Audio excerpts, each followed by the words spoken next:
به نام یاد خداوند مهربان. سلام بینندگان عزیز، شب شما بخیر.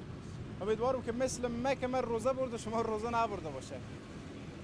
بعضی ها از آمدن ماه مبارک رمضان خوشحال شدن، بعضی هم غم به دل کردن. در که روزه گرفتن نمیتونن، بالاخره کمک سخته بر اینا. برای جزئیات بیشتر با ما باشین، میریم که سعی کنیم مردم میخورن روزه یا نه.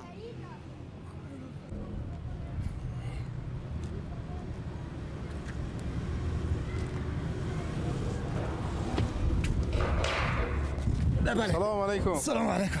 خوبیم لالا جان؟ صحت شما خوبه؟ بخیریم؟ قربان شما. الله خوبه. کجا بودم ولی پیدا شد جان هیچ شما خوبه؟ شکر زنده باشیم. خوب بودم منتها تابید یک دقیقه پیش که او خوردیم بیخی حال من بله؟ هم خورد. بله من خوردم. اما گلاس جان برار پیش شما نبود؟ نه.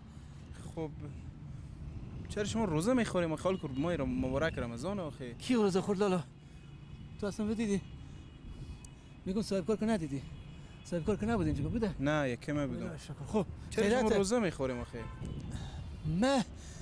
من روزه نمیخورم. میفهمی چی رقمه؟ من وصیت بیبی خدا بیامرز گوش میکنم. خب مثلا چی رقم؟ همین بیبی من همیشه به من گفته که روزه تحت غیری بگیر.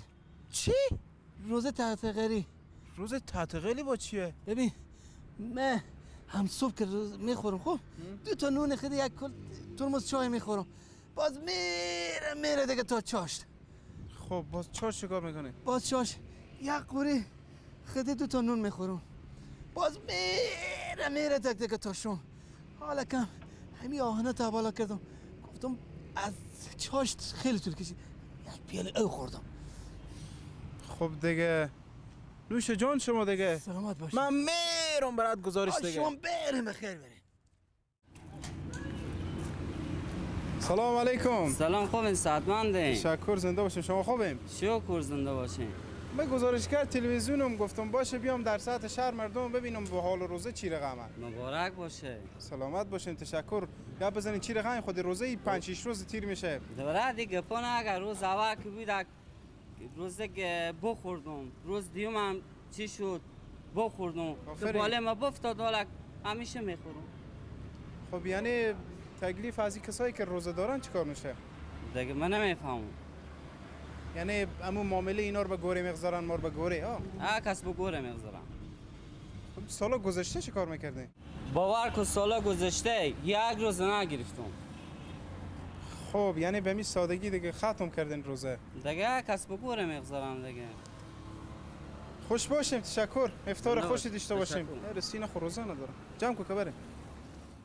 سلام علیکم لالا جان. سلام لالا، خوبیم؟ صحت شما خوبه؟ شکر الحمدلله. میشته جا یخی پیدا کردین به خدا. فقط میگیم ما روزه دارن که جا گرم پیدا کنه دیگه. ما هم جای یخی خوبه. چرا مگه شما چیکار شده روزه نمیگیریم؟ ولی خب ما روزه. لالا بعضی همین رفیقا میگم نگیر، مثلا لاغر میشی، جلد تو خراب میشه، مثلا پژمردوک میشه و چه کار فلانه. اتفاقا هر روزی که ما روزه میخوریم جلدم بدتر خراب شده. اون روزه که یک رو 2 روز بگیم تو خب جلدم شفاف هم بوده. همین فتوار کی بگفت برای شما؟ بعضی رفیقا هستن میگم بگید وال به ما رو جاشو خیلی جوس آوردم. میخوره گلاسو بریزم.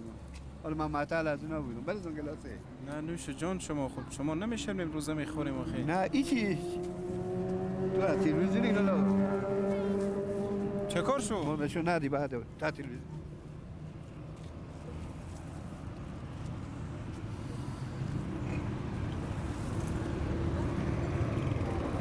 گلومه که خوش شد.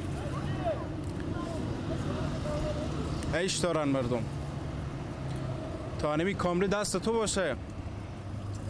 خودی می که دستمه کار ما خوب جوره. برین که جوسار بخور.